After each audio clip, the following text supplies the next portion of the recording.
yeebazibwe. Amannya n'eddoboozi yenze omumbejja wa Yesu NKSM. Yes, nga nate mpeereddwa omukisa olunaku olwaleero bimirira ku maaso gammwe, si lwamanyi si lwa buyinza naye olw'ekisangulumiza Mukama. Haleluya. Nzaale ntulawo nekyebuuza ddala, nzaale omumbejja wa Yesu nzaale naye ndowooza oyo Mukama Katonda omulamu. Abenzikiriza endala salamu aleikum, muli mutya mikwano, basubscribe bange mwebalire ddala ku subscribinga ku YouTube yange. Mukama abampeereza musinga okwagala n'abawaayo obudde ne muwuliriza vidiyo zino ne muzimalayo. Bambi Mukama abampeera ekyo ky'owulidde ng'oyaayaana ng'owuliriza vidiyo eno akikuwe mu linnya erya Yesu, n'otwala obudde n'otwala kaddatako. Haleluya. Weebali mukwano, tojjanga okwo, tugende mu maaso ffenna. Toganya tozitiza omuliro, toganya kuzitiza. Yatugamba tubeerenga mu maaso ge buli kadde, tumusabe obutakoowa. Haleluya. So olwaleero njagala kwogerako naawe nga obadde okola naye ng'emirimu giganye, sifa kwali luddawa, oli mu nsi ki? Haleluya. Naye nga byobadde okola bye bigootaana, yeggwa atasasulwa, yeggwa alyazaamanyizibwa, yeggwa abadde nga bw'okola embeera yo si yeweesa ekitiibwa. Haleluya. Okola sente zikuyitamu buyisi mu ngalo, buli kyokola olaba nga sente zo tozaba gye ziraga. Haleluya. Ng'owulira n'essuubi likuweddemu, omazeeko kontrakiti olumu gwali e Uganda ng'okola naye nga byokola bye bifa.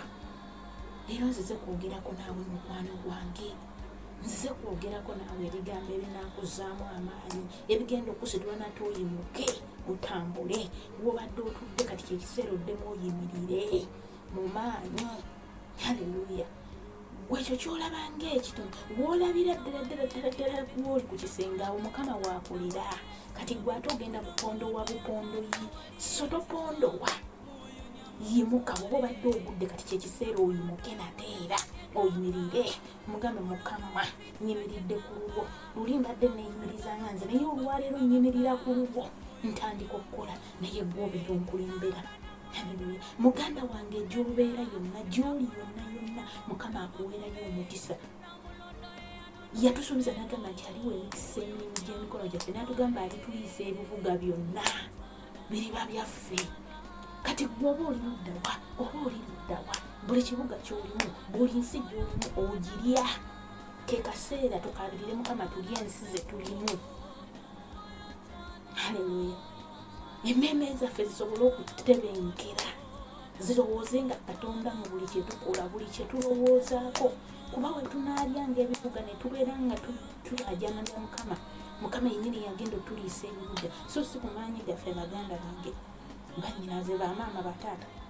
Ekyo tekigenda baawo ku maanyi go, wabula kigenda baawo mu maaso ga Mukama. Kijja soboka, byonna biyinzika. Mukama bw'aba agambye byonna biyinzika. Haleluya. Yes, teekateeka emmeeme eyo nga nange bwentekateeka eyange, tugende mu maaso ga Mukama. Haleluya. Abampeera omukisa Yesu nga tugenda mu maaso ga Mukama. Ababadde tebannasubscribinga kyekiseera mukwano osubwa.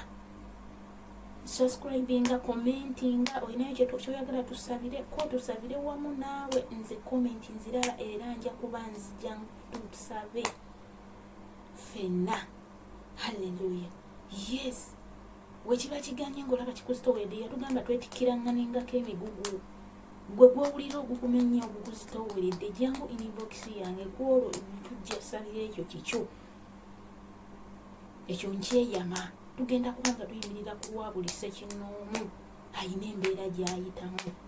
So temuggwamu maanyi baganda bange, temuggwamu ssuubi. Katonda akyatwagala, tasobola tuleka mu kaseera kano ke tulimu. Akadde ako k'olimu kolaba k'oli mu kanyigo, onyigiriziddwa, oli ku kisenge bw'oti, teweekyusa, teweenyenya, todde no, wabula oli awo mu kattu. Awo Mukama bw'akwagalira ayogere naawe. Kati kiseera tugule amatu gaffe ag'omwoyo, tugule emmeeme zaffe tuzimuwe. Eyo embeera gye tuyitamu tugenda givaamu mu linnya lya Yesu Kristo, Omwana wa Katonda omulamu. So baganda bange, tugende mu maaso ga Mukama. Wulira ng'oyaayana olwaleero Mukama akuggyeemu ekyo ky'oyitamu. Wulira ng'omukaabirira omugambe Mukama olwaleero tondeka. Wulira ng'omugamba Taata olwaleero ndi naawe. Olwaleero ndi ku mukono gwo siguta. Olwaleero ndi ku kugulu kwo sikuta. Funa w'okwata Mukama waffe omugambe tuula mu nze. Saagala kwekozesa omugambe Mukama njagala otuule mu nze. Olwaleero nkozese mu linnya lya Yesu Kristo omwana wa Katonda omulamu. Tugenda mu maaso ge. Ayi Taata Kabaka w'abakabaka, sooka owulire ng'omwebaza ku lwekyo ky'olina kyonna. Yimusa buli ky'owulira ky'omanyi Mukama ky'akoledde omwebaze. Haleluya. Taata tukwebaza ku lw'ekyobulamu ekirabo ekyobulamu Mukama, tukwebaza ku lw'ekirabo ekyobulokozi. Tukwebaza mukwano gwange nti otukumye wamu ne famire zaffe. Tukwebaza ku lw'ensi yaffe Uganda Mukama nti bomu zaaweddeyo Taata. Tukwebaza ku lw'abaweereza ba Mukama bonna b'okuzesa Mukama. Tukwebaza ku lwa buli ssekinomu Mukama Taata wange. Tukwebaza ku lw'abazaana n'abalangira bo Mukama. Tukwebaza ku lw'abalangira b'ekkanisa Mukama. Weebale omulungi wange. Weebale Kabaka w'abakabaka. Weebale ku lw'abeegayirizi. Weebale ku lw'abasinza. Weebale ku lw'omukyalo oyo Mukama awuliriza obubaka buno Mukama. Awuliriza essaala eno Mukama. Atutteyo obudde bwe Mukama nkwebaza. Si lw'amaanyi gange nga nze, si lwa buyinza lwange, naye olw'ekisa kyo Taata. Omukyalo oyo avuddeyo, omwami oyo avuddeyo, omwana oyo avuddeyo, omuvubuka oyo avuddeyo. Mukwano gwange ng'omutima gwe guyaayana okukulaba olwaleero. Tusaasire we tutambudde obubi. Tusaasire we tubadde twekyayidde. Tusaasire we tubadde tukusuulidde. Naye olwaleero tutegedde nti ye gwe Katonda w'abalina omubiri bonna. Tewali kikulema Taata. Mu kaseera kano tujja gy'oli nga tusaba otusaasire. Gwe watusuubiza n'ogamba nti ekibi kyaffe ne we kinaaba nga kitwakadde nga bbandera emmyufu onootunaaza n'otutukuza. Weewaawo olwaleero tunaaze n'omusaayi gwo. Abaana baffe obanaaze, abaami baffe obanaaze, bakyala baffe obanaaze, abavubuka naaza, abakulembeze Taata, abakulembeze b'ekkanisa bonna naaza Mukama. Abeegayirizi tunaaze Mukama. We tubadde tetuyimiridde mu bifo byaffe olwaleero tuzze gy'oli. Naaza empitambi, obutasonyiwa, obusungu, obujja. Twatatwala tunaaba. Wulira ng'onaaba. Munaaze mugambe Mukama naazaako ebyewaffe, amalusu amabi ebibadde binnondoola amagenda gange. Mugamba olwaleero sisigala nga bwe ndi mu linnya lya Yesu Kristo omwana wa Katonda omulamu. Watusuubiza n'ogamba ekisa kyo kiba kijja olwaleero Mukama. Twaniriza ekisa eky'olwaleero, ekisa ekya wiiki, ekisa eky'omwezi, ekisa eky'omwaka nga tugumalako gusala bangi. Ffe tetusalibwa, ffe tetusalibwa, famire zaffe tezisalibwa, emikwano tegisalibwa, eŋŋanda tezisalibwa. Mu linnya lya Yesu Kristo omwana wa Katonda omulamu, olwaleero tutukuzibwa okulwa famire zaffe sasira ku lwabo Mukama Taata ababadde baweddemu amalusungu, obujja n'obukyayi. Olwaleero tusaba otunaaze n'omusaayi gwo okuva ku lwezinge olw'oluviiri lwaffe tusobole okusaanira mu linnya lya Yesu Kristo omwana wa Katonda omulamu. Tambula ng'otukozesa, tambula ng'otulwanira entalo ez'omubiri n'ez'omwoyo Mukama bye tubadde tutunuulidde olwaleero tubivaamu mu linnya lya Yesu Kristo omwana wa Katonda omulamu. Taata tujja mu maaso go nga tukwebaza. Webale Yesu, webale Kabaka w'abakabaka. Taata tukimanyi ebyaffe ku nnamulondo yo watugamba tutuuke ku ntebe yo Mukama nga bwe tusaanidde Mukama. Tujja maaso go tukimanyi obulamu obujja, ababadde obutasasulwa tusasulwe, ababadde obusungu tufunewo emirembe, ababadde obukyayi tulabewo essanyu mu linnya lya Yesu Kristo omwana wa Katonda omulamu. Tukkiriza gwe Katonda omulamu alwana entalo ez'omubiri n'ez'omwoyo nti buli kyonna omukyalo oyo kyasabye, omwami oyo kyasabye, kyonna olwaleero kituweebwa mu linnya lya Yesu Kristo omwana wa Katonda omulamu. Sumulula enjegere ezibadde zasiba ezo zi backfire faya ezibadde zikomamu nga tumaze okusaba nga tumaze okufuna ebyaffe olwaleero tuzimenyamenya tuzikutula kutola mu linnya lya Yesu. Ezo zibadde bizunga okuva eno neeri olwaleero tubimenyamenya tukutula kutola amaanyi g'ekika amaanyi g'obwa famire ebibadde birondoola webali ebweru nti temulitambula bebakola ne zifa olwaleero tuvaayo mu linnya lya Yesu. Uliza omwana Katonda omulamu tutematema ebyo byonna ebibadde birondoola amaka gaffe famire zaffe olugendo lwaffe olw'obulokozi olw'abaana Mukama Taata mu linnya lya Yesu Kristo omwana wa Katonda omulamu.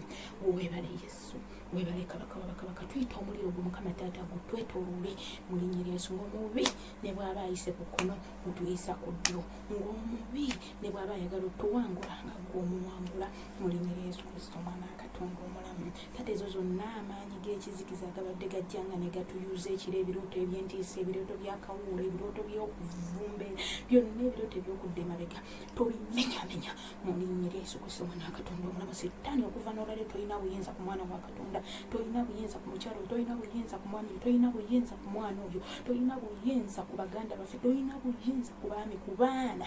Byonna olwaleero tukufulumya mu linnya lya Yesu Kristo omwana wa Katonda omulamu. Taata tusaba ekisa kyo kitwetooloole, amaanyi go gatwetooloole, obwakabaka bwo butwetooloole, amagenda gaffe n'amadda gaffe gabeerenga malungi, otukulembere emirimu, otugoberere buli we tulaga, otubeerenga mu maaso n'emabega mu linnya lya Yesu. Oseeteze ebyo ebifo ebibadde bitaseeteranga, ebibadde bikulumidde mu maaso gaffe biseetere mu linnya lya Yesu Kristo omwana wa Katonda omulamu. Weebale Yesu, weebale omutukuvu w'abatukuvu, weebale omusumba omulungi, ekitiibwa n'ettendo tukiza gy'oli kubanga kikugwanidde. Weebale Yesu, tusabeko ffenna esaala ya kitaffe kubanga yatugamba emujjanga gye ndi musabe nga bwe muti nti kitaffe ali mu ggulu, erinnya lyo litukuzibwe, obwakabaka bwo bujje, by'oyagala bikolebwa mu nsi nga bwe bikolebwa mu ggulu. Otuwe emmere yaffe eya leero, sonyiwa okwonoona kwaffe nga naffe tusonyiwa abatwonoona, totutwala mu kukemebwa naye otulokole eri omubi, kubanga obwakabaka n'obuyinza n'ekitiibwa byonna bibyo emirembe n'emirembe. Amiina. Ekisa kya Mukama waffe Yesu Kristo n'okwagala kwa Katonda n'okusa ekimu ky'omwoyo omutuukirivu beere naffe ffenna n'eri abooluganda bonna emirembe egitaggwaawo. Amiina. Weebale Yesu, weebale ku lw'akaseera kano, si lw'amaanyi si lwa buyinza naye olw'ekisa tugulumiza erinnya lye. Weewaawo abooluganda, mbaagaliza olunaku olulungi, mbaagaliza obuwanguzi, mpagaliza okubotola awo wonna omubi wabadde yakulemesa okuyita, olwaleero oyitawo. Kkiriza nti olwaleero mpitawo mu linnya lya Yesu Kristo omwana wa Katonda omulamu. Mbaagala nnyo naye nga Yesu yasinga okutwagala ekyenkanyi. Atebadde tannaba kusubscribinga, nsaba n'obwewembuufu mukwano, nyigakaawo awali akamyufu omu ne kabbeeru, olayikinga okomentinge. Mukama akumpeera omukisa, nabo abamaliriza mwenna Mukama abampeera omukisa mu linnya lya Yesu Kristo omwana wa Katonda omulamu. Amiina. Shalom, shalom, shalom.